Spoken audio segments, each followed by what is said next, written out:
le Seigneur il restaure ce ménage. Depuis un temps, vous parlez de divorce.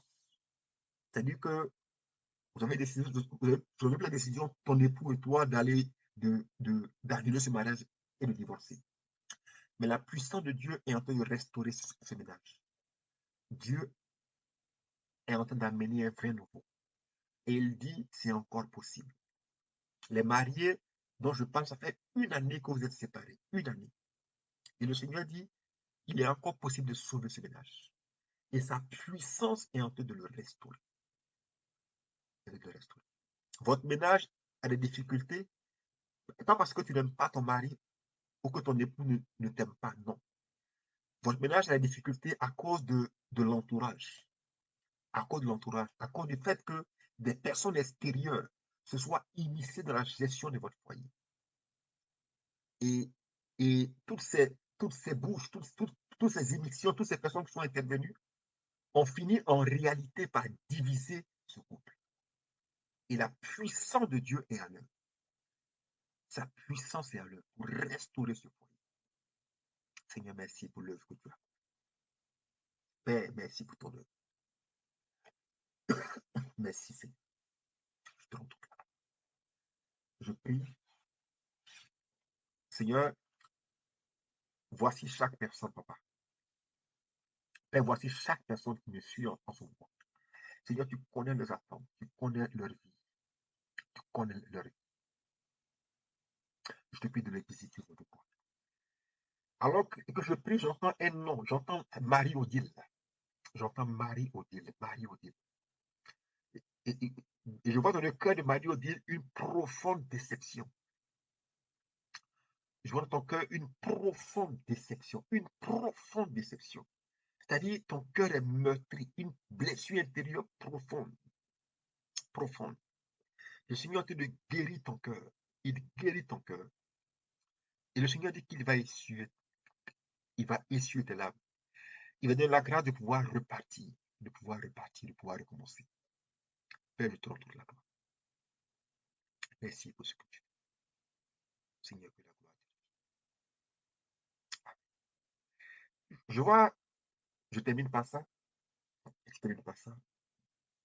Il y a une personne, c'est dans les 3 mois qui viennent de passer.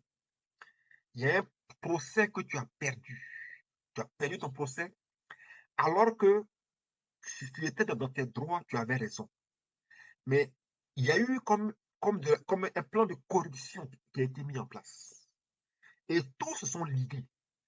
Et tu as même découvert que ton avocat a joué un double jeu avec toi. Et en fin de compte, c'est toi qui as été lésé. Et le procès, tu l'as perdu.